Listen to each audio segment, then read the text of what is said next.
WrestleMania 19 with the tagline, Dare to Dream.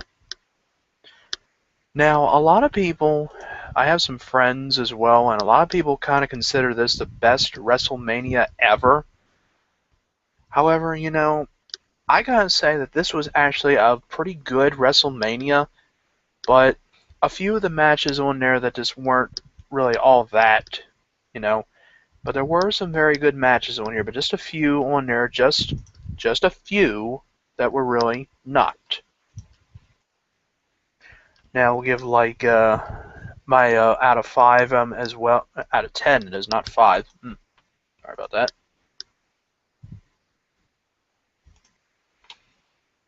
Alright, so anyway, I hope you all have been enjoying my other WrestleMania reviews I've been doing, and trust me, I've been doing the best that I can, giving reviews out of this, but I'm just trying the best I can. So anyway, now I just gotta say that there were definitely some good matches, like I said, but just a few that weren't. Sorry to repeat, but let's just move on. This was held on March 30th, 2003, brought to you by Snickers Cruncher. Not Snickers this time, Snickers Cruncher. It was held at Safeco Field in Seattle, Washington, with an attendance of 54,097 fans. Now let's get things underway. We start off with, well, our Sunday Night Heat matchup or whatever. We had Chief Morley, or a.k.a. Sean Morley, or Val Venus, and his partner Lance Storm, taking on Kane and Rob Van Dam to retain the World Tag Team Championships. Big frickin' whoop. So, excuse me, also, and to begin it, we had Ashanti singing the national anthem, or America the Beautiful, and honestly, I don't really care for Ashanti that much. I don't even listen to her music. Could have at least gotten somebody better to sing it. So the opening match was the Cruiserweight Championship match between the Cruiserweight Champion Matt Hardy and along with Shannon Moore and the challenger Rey Mysterio. This was like a pretty good opening match to begin with, as I seriously thought that Rey Mysterio was going to get it. He got a pretty decent pop from the crowd, but still, Matt Hardy retains the title by doing a roll-up and using the ropes for leverage and just pinning him and retaining the title. So that is a bad way to open that, not really all that great to win by grabbing the ropes or the wrestler's tights and all that shit and just winning like that, which is stupid. So for that one right there, I'm just going to give this match a 3 because that... Actually, let me rephrase that. 4.5 I'll give it, just because it's a battle between two good wrestlers. Yeah. Alright, now we move on to our next match. Well, this was originally supposed to be a tag team match, but instead it got changed to a 2-on-1 handicap match, and that is The Undertaker teaming up with the new Australian guy, I think. Yeah, the Australian guy, Nathan Jones. Big, huge guy who was supposed to be The Undertaker's partner, who I don't even think is... Well, he's not with WWE anymore. He may have retired. I don't know. But he was supposed to be The Undertaker's partner and take on the Big Show and A-Train, a.k.a. Tensai, Prince Albert, and now he's just called Jason Albert, like he's doing commentary on NXT or whatever. What a waste. So anyway, now for this, The Undertaker is introduced first, and he has Limp Bizkit performing his theme song, which he was not using in 2003. He was using the Big Evil theme, or that one, and he performed Rollin' during The Undertaker's entrance. It was very good. I do like Limp Bizkit. I like his music. The theme song, My Way, was really good for WrestleMania 17, and Undertaker's entrance was great. Big, huge pop from the crowd. And, yeah, it was very good. Good to see that. And Big Show and A-Train made their appearance, and no response at all. But as for the match, it was not really all that bad. Pretty quiet, I guess. And later in the match, Nathan Jones winds up returning because he got manhandled by the Big Show and A-Train on Sunday Night Heat. He got like assaulted backstage or whatever. So Nathan Jones appears and he kicks the Big Show with a roundhouse kick or something, and A-Train almost gets the victory, but the Undertaker kicks out. Then Nathan Jones appears and gives the big boot to A-Train, and the Undertaker gives him the tombstone, and that makes him 11-0 at WrestleMania. Good match too. If it would have been a tag team match, it probably would have gotten a lower one, but for this one, I'm going to give this a 7 because it was good, and Undertaker's entrance was great as well. But the match, 7 again. And the Undertaker poses with the American flag, I think, and the fans as well. And there you are. Next, we have the triple threat match for the WWE Women's Championship. A match between Jazz, Trish Stratus, and the champion Victoria. You remember her. She was pretty much a crazy girl back in the day. She was pretty much the craziest one before Karma came along. You know, that big black lady. So anyway, Trish Stratus's entrance is pretty good. I did like it, like when she did that thing like that, and thing like whatever it was that popped up behind her, like confetti. It's pretty cool. But still, Trish Stratus winds up getting the win and becoming the new women's champion. Thank God, because I really preferred her as champion. But if they would have put somebody else in here besides Jazz, if it was Trish Stratus, Lita, and Victoria, it would have been a little bit better.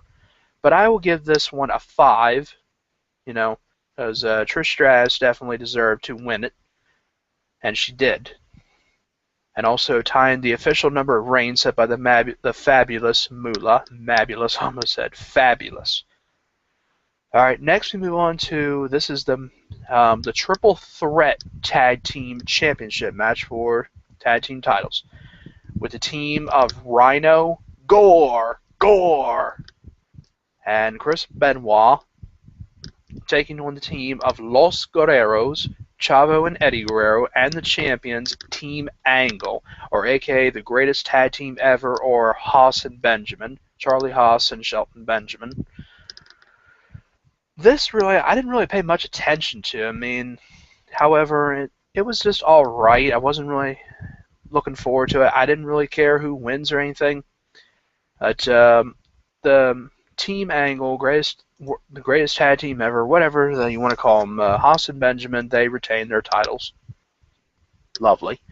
And I give that a 4.5 because it could have been at least Los Guerreros or Rhino and Benoit. Now we move on to this next one, which everybody thought this was a pretty good match. I have to admit this was, but the ending was crap. To me it was. So, here we go. You know, it was good. I will admit that it was a battle between two great wrestlers. Both of them who had great stories and stuff, like how they started out and all that.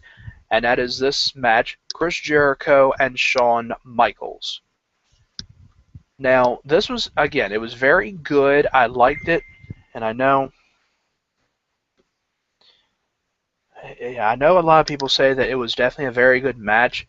I don't give it a perfect out of 10 or anything. Shawn Michaels' entrance was great, but Shawn Michaels gets the win by rolling up Chris Jericho with like a little, whatever they call that move. I don't really know. It's just like a roll up, and then he gets to win 1, 2, 3, and a big pop from the crowd.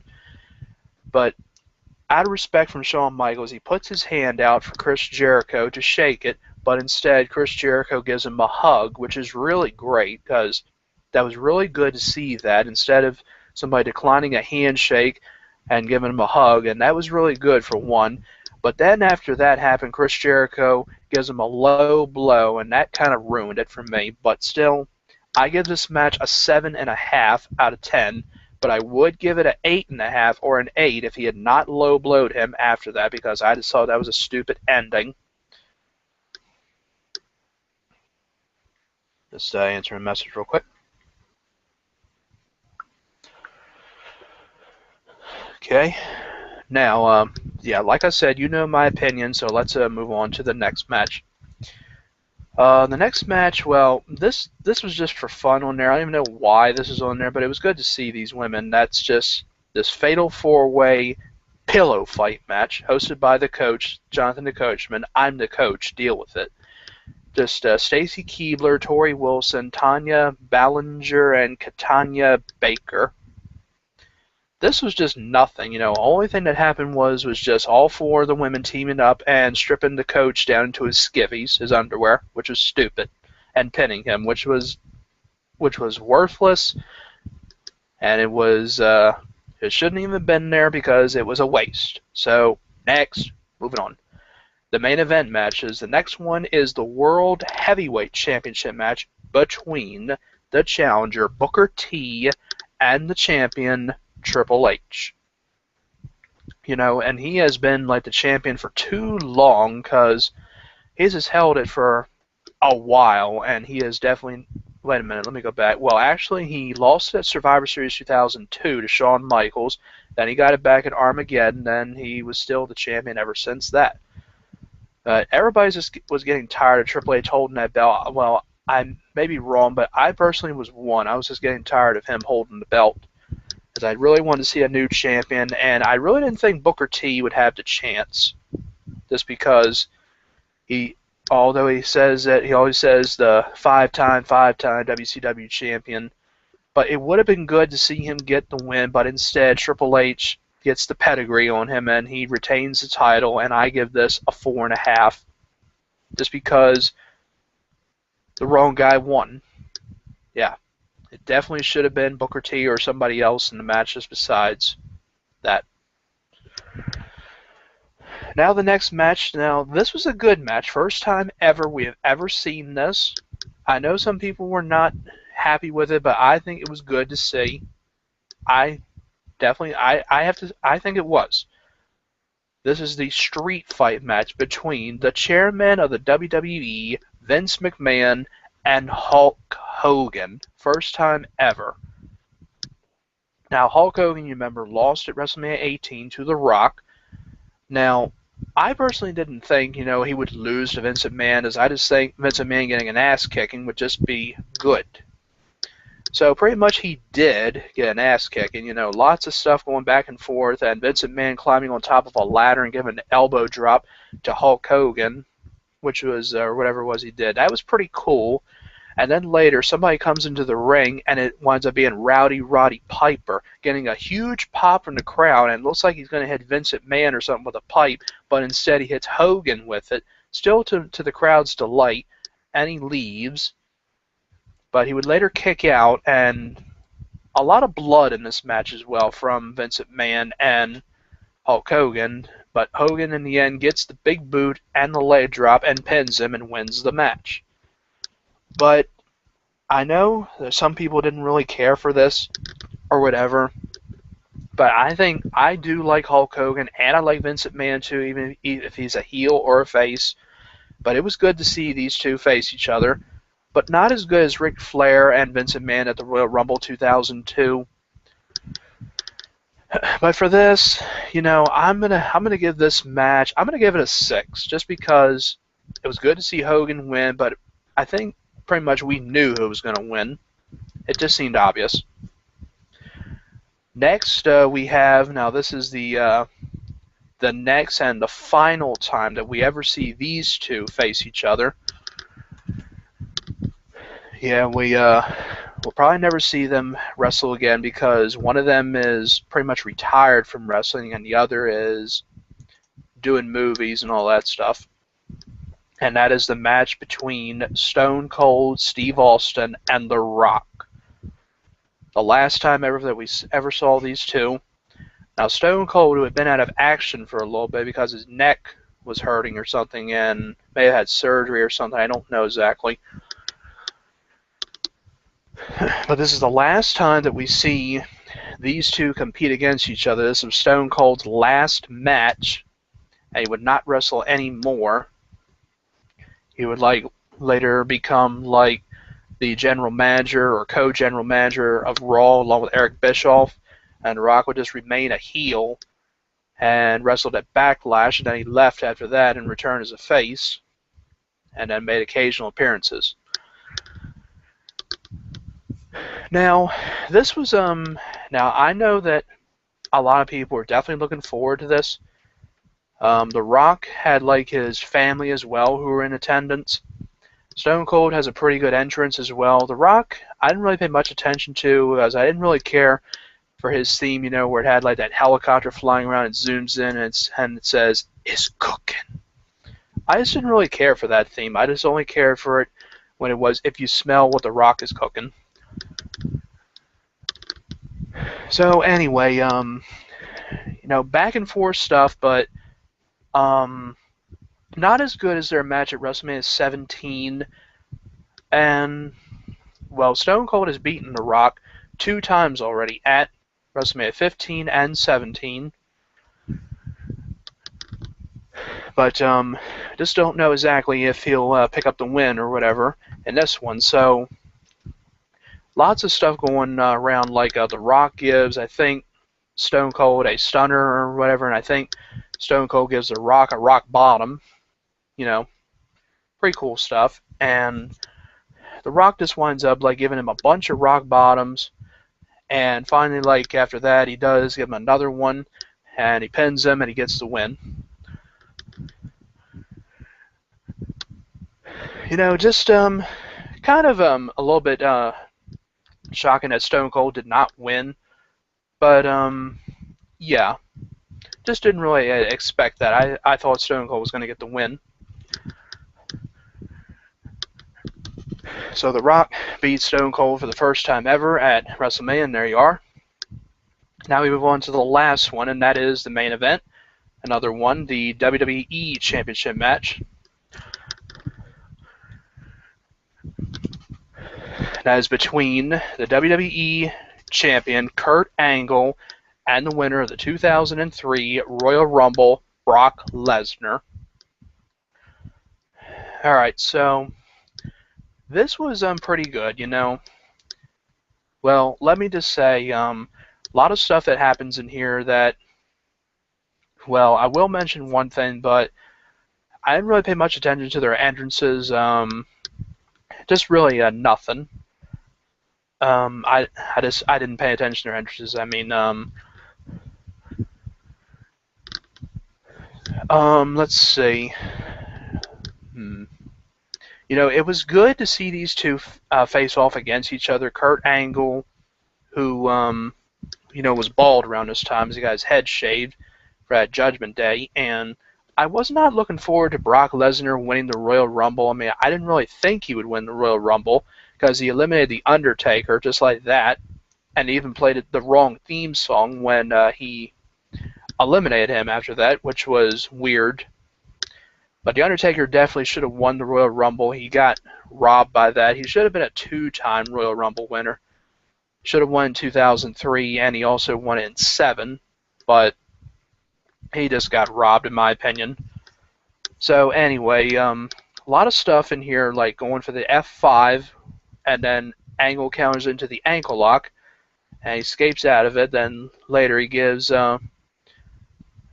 Angle attempts to give him a angle slam, but he counters it into an F5 instead of covering him. But here's where the stupidness, in my opinion, happens. Brock Lesnar, instead of pinning him, goes up to the top rope and attempts to hit him with a shooting star press. He is standing on top of the ropes, just standing there. We don't know what's going to happen. And here he goes with his shooting star press, and he winds up hitting his head like right into Kurt Angle's side, and everybody's like, "Oh!" And he wound up botching it, as they call it, and that just looked like it hurt as hell, because just the way that it was, it just looked like it really did hurt, but it did. He got a severe concussion after that, but Angle went for the cover after that happened, but he still kicked out. So after that, now Lesnar hits him with another F5, and this time he wins it, and he wins the WWE Championship for the second time after being an undisputed champion.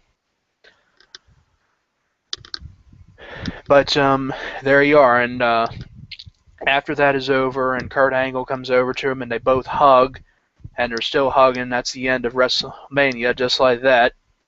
And definitely a good ending. Very good match as well.